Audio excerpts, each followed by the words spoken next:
ជំរាបសួរបងប្អូនថ្ងៃនេះខ្ញុំមានវីដេអូមួយបង្ហាញពីការ install នៅកម្មវិធី Sony Vegas Pro 13ដោយ full version ចឹងដើម្បីកុំឲ្យខាតពេលយូរសូមចូលទៅទស្សនាទាំងអស់គ្នានេះគឺជាកម្មវិធី Sony Vegas Pro 13ដែលប្រើប្រព័ន្ធប្រតិបត្តិការ Windows 64 bit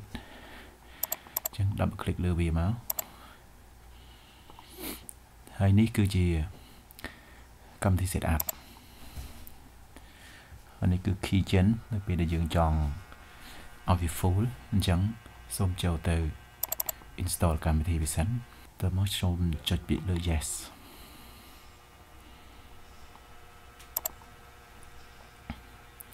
ត្រង់នេះគឺជ្រើសរើសភាសាសូមយកអង់គ្លេសនេះសូមយកគ្រីសនៅកន្លែងនេះnext តនេះគឺយើងចុចគ្រីសនេះមួយដើម្បីឲ្យវាមាននៅលើ desktop បើយើងអត់គ្រីសទេគឺអត់មាននៅលើ desktop ដូចគេនេះទេអញ្ចឹងចូលទៅ install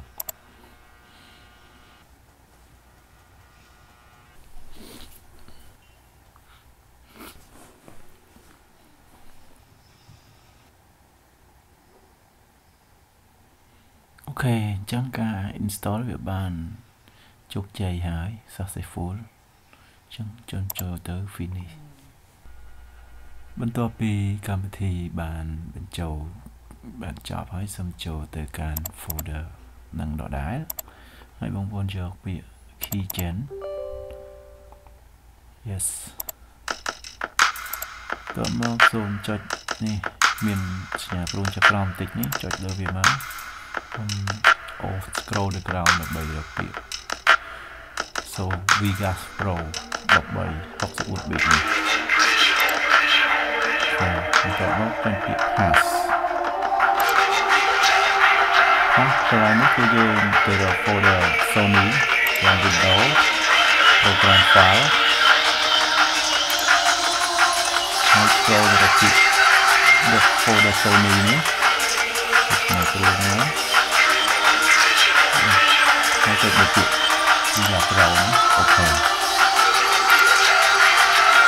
មកគឺលើកទាំងមកទៀតឲ្យយើងជ្រើសរើសគ្រាប់នេះគឺអក្សរប៉ាក់នេះឲ្យបានហ្នឹងហើយនេះគឺវាស្លាផ្លាក់ទៀតចឹងហើយនេះគឺយើងរកពាក្យត្រង់ត្រង់ C ដែរប៉ុន្តែយកពាក្យវាprogram file តែទៅណាហើយអស់មករកពាក្យជា folder Sony ដែរនេះតែស្លាផ្លាក់ទៀតអូខេ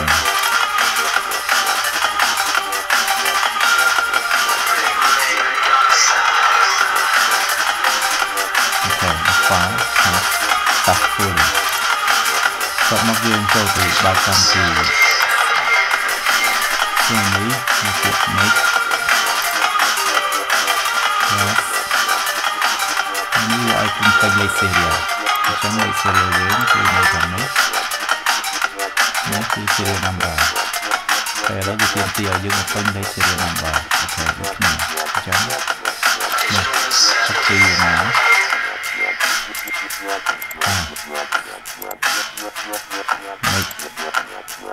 ក្នុងនេះសូមគ្រីសខាងក្រោម register from another computer នេះទៀតក្នុងនេះបំពេញឈ្មោះយើង first name និង last name ក្នុងនេះ email សូមបំពេញ email របស់អ្នកហើយនេះរើសប្រទេសមកហើយសូមគ្រីសកន្លែងមួយនេះទៀតអូខេគ្រីសមួយនេះនេះ share គាត់មកនេះទៀត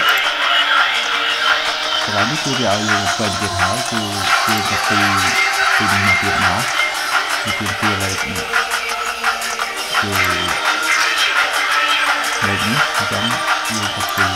ខាងក្រៅយើងនិយាយគ្នាណាទៅពីpass គឺនេះអញ្ចឹង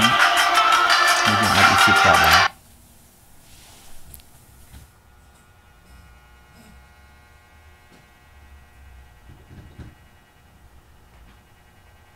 chẳng cầm thì vẫn cứ full lại Sony này cứ chỉ license ok chẳng có xôm ở con trong bộ ca tạm đàn là video này hỏi xôm download nơi cầm thì nick nơi link khẳng khảo